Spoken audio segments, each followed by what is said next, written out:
CEO on the chow. Yo, my man, you ain't put chow on this go around. Yeah, I changed my mind. You change your mind? Well, then I see you at lunch. Then make up your mind by then. So yes, and I'm about to show you how I feel Department of Corrections is the biggest and the strongest agency, or the most important agency out of all the law enforcement agencies all around the world.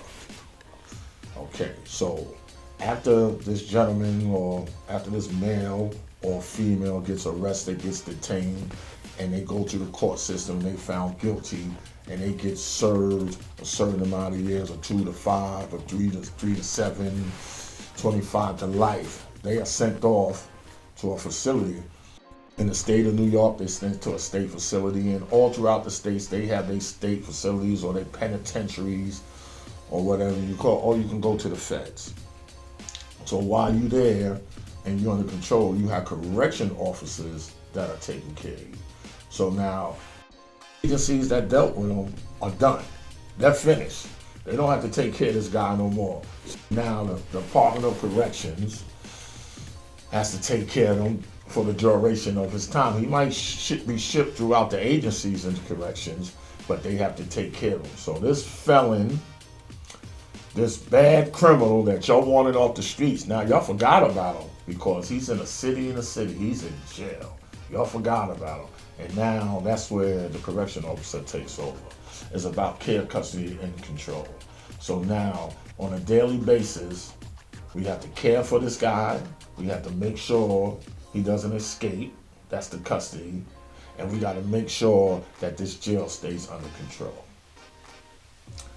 We're doing that being outnumbered. There might be, on a shift, there might be 100 officers, not even that, 75 officers on a shift, depending upon the size of your facility, and there might be 2,600 inmates. So the ratio, there might be 75 to 1, 50 to 1.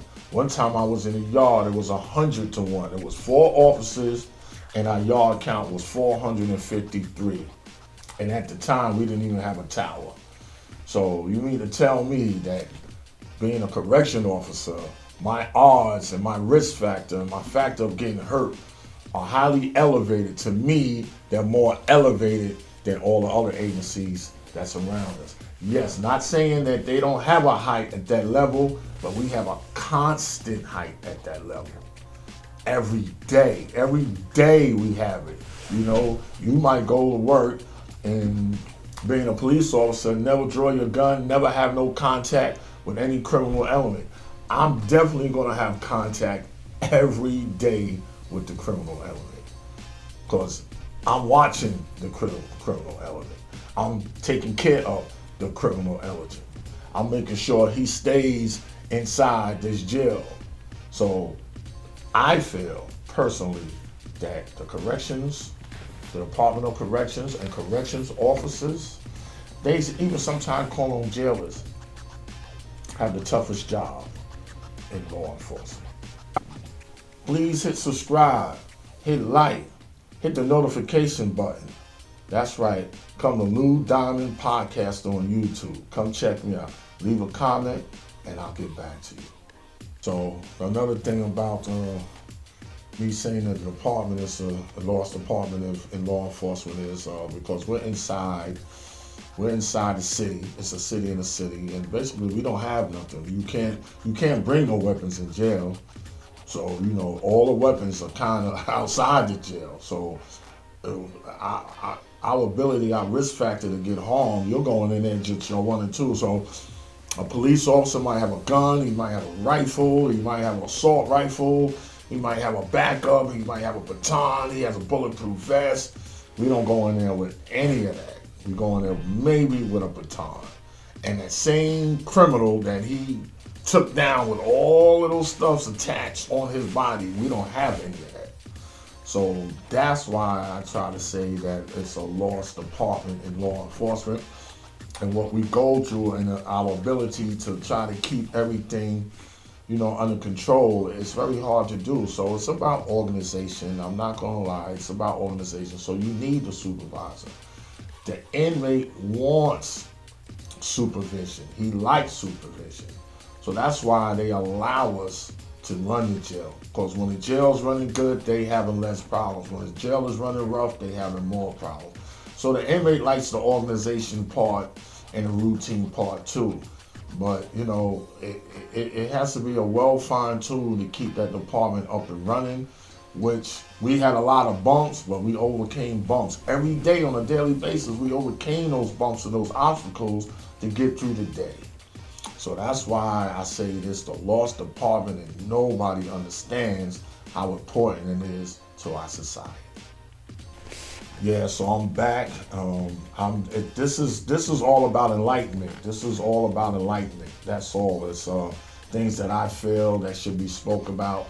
But when I come out with these little segments, it's not just to inform you of what goes on in jail or the people that's working in jail.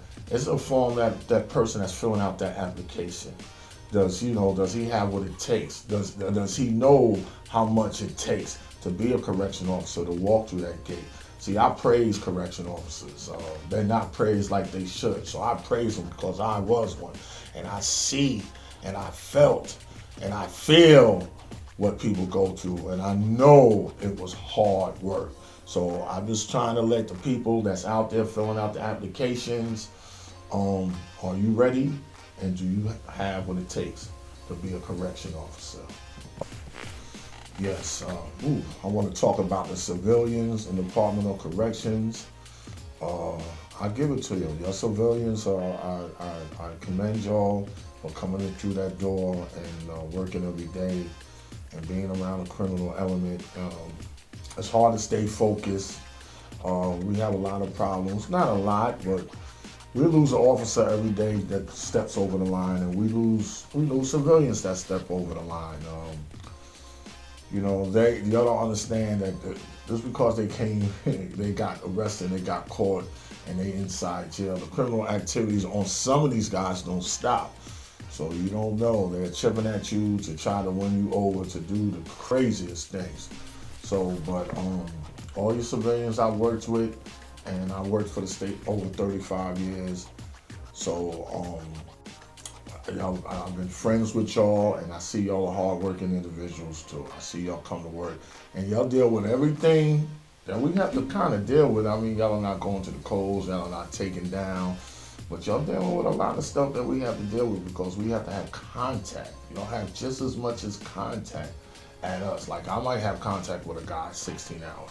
I give it to y'all. Y'all shift is 8 hours. But that 8 hours of contact with that criminal element every day, you might be a teacher, so you got to teach him. He's coming to your class for 6 months, 2 times a week, and then you got to deal with maybe 15 or 20 of them in your classroom. So I understand where you're going through. So I was a school officer, so if I seen somebody giving a teacher hard problems, I try to nip them in the bud. Let that teacher teach, because you want to act out, but there might be 15 in the class, but those other 14 guys want to learn whatever the teacher is teaching. You're taking that away. So when I seen somebody acting out, I try to take them out the environment so the other 14 inmates can learn the subject. So once again, I give a shout out to your civilians. And get in safely and get out safely, and I hope y'all meet your requirements to retire. So good luck to your future. Come to Lou Diamond Podcast on YouTube. Come check me out. Leave a comment and I'll get back to you.